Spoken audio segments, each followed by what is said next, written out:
एक बार की बात है, 3 नए शादीशुदा जोड़े होते हैं जो कि समुद्र के किनारे एक होटल में रहने जाते हैं।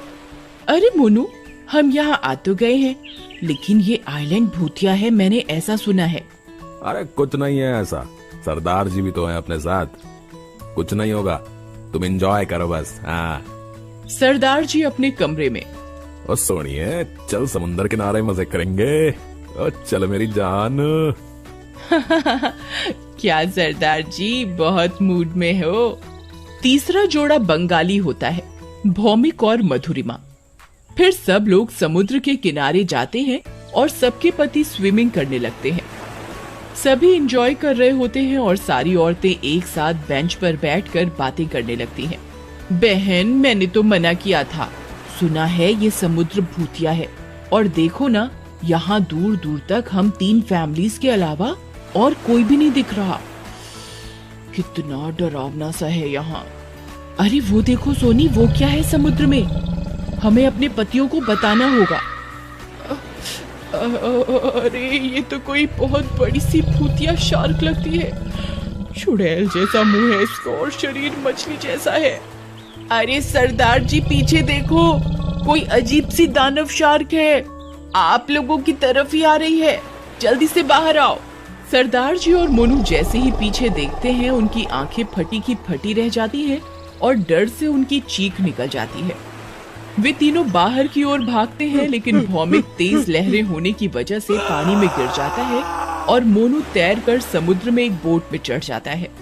सरदार जी बाहर निकल आते हैं और बच जाते हैं। अरे नहीं, अरे बाबा मर गया रे, अरे मधुरिमा। और भूतिया शार्क भौमिक के चीथड़े करके उसे खा जाती है। ये क्या हो गया, ये क्या हो गया। चुड़ैल शार्क उन्हें किनारे पर आकर बड़ी बड़ी और लाल लाल आंखों से घूर कर बोलती है, आओ अब आकर दिखाओ इस समुद्र के अंदर, हिम्मत है तो, ये मेरा समुद्र है, दिखता नहीं, यहाँ तुम्हारे अलावा कोई नहीं है। क्योंकि मैंने सबको मार दिया, यहाँ कोई जोड़ा नहीं आएगा, जाओ यहाँ से, जाओ। फिर वो चुड़ैल शार्क वहाँ से चली जाती है। पता नहीं मोनू उस बोट पर चढ़ तो गया था, लेकिन दिख नहीं रहा, कहाँ गया। ओह गॉड। ओ बहन जी, तुसी हिम्मत रखो, मोनू वीर जी ठीक होंगे, पर ये था क्या, और मैं इन्हें छड़ूंगा नहीं।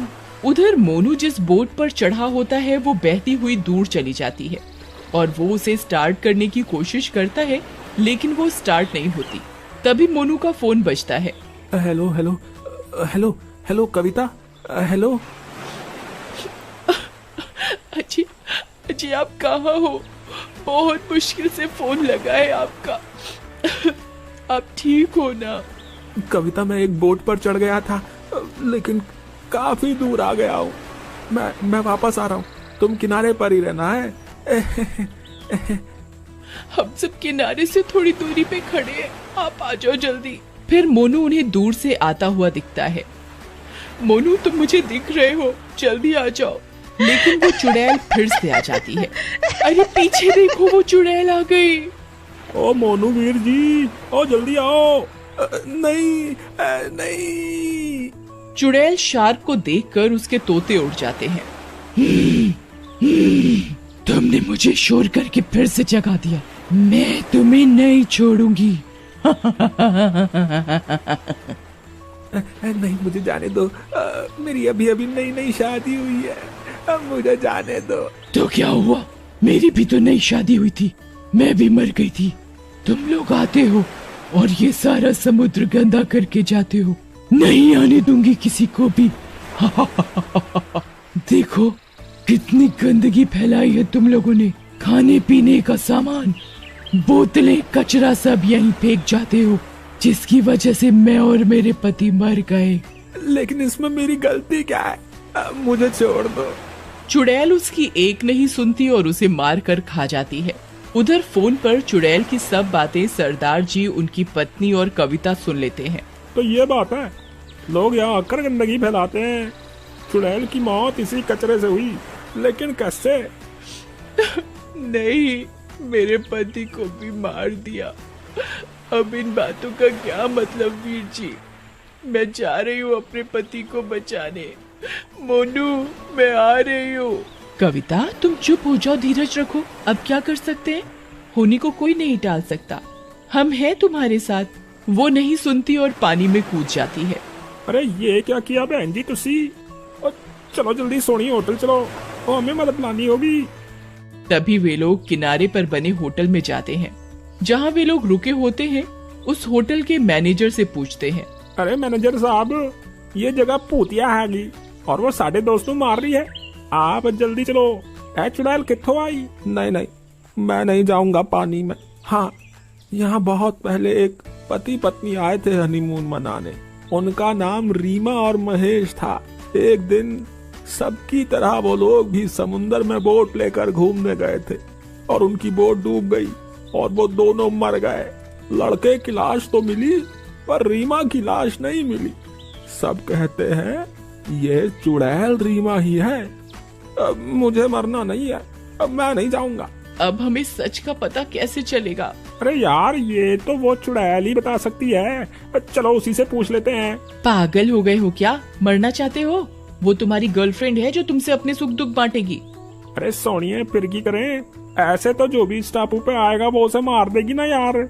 और कविता बहन जी भी तो समुद्र में कूद गई थी मोनू वीर जी नु बचाने वास्ते। उन्हें तो ढूंढने जाना ही पड़ेगा ना। वो तो चिंता न कर, मेरे पास एक तरकीब है। मैनेजर जी, आपके पास इनकी कोई फोटो वोटो है? हाँ, ये उनके सामान से निकली थी। उनकी शादी की फोटो है। बढ़िया, चल मेरे नाल, अब कुछ नहीं होगा। फिर वो दोनों समुद्र के किनारे जाते हैं। रात हो जाती है और समुद्र की लहरें बहुत ही तेज होने के कारण समुद्र बहुत डरावना लग रहा होता है। वे चुड़ैल को आवाज लगाते हैं। चुड़ैल जी, ओ चुड़ैल जी। चुड़ैल उनकी आवाज सुनकर गुस्से में आ जाती है। कौन है जिसे मेरा डर नहीं और इतनी हिम्मत है कि मुझे आवाज लगाकर बुला रहा है? वो उसके कान में कुछ कहता है। इतने में चुड़ैल गुस्से में उनके पास आ जाती है। और सोनी, मेरी बात ध्यान नाल सुन। तुम नहीं बचोगे, गंदगी फैलाने आए हो। बोलो, मैं तुम्हें भी मार डालूंगी। चुड़ैल जी, ये देखो आपकी शादी का फोटो आपके पति के साथ।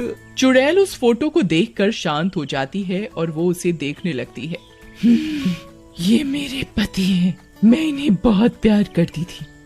आप दोनों बहुत अच्छे लग रहे हो साथ में। रीमा जी, आप शांत हो जाइए। हम आपको कोई नुकसान नहीं पहुंचाने आए, हम तो आपकी मदद करना चाहते हैं। लेकिन आप यहाँ आने वाले को क्यों मार रही हो? तुमने क्या कहा रीमा? तुमने मेरे नाम से मुझे बुलाया, ये फोटो लाए हो। तुम अच्छे इंसान लगते हो।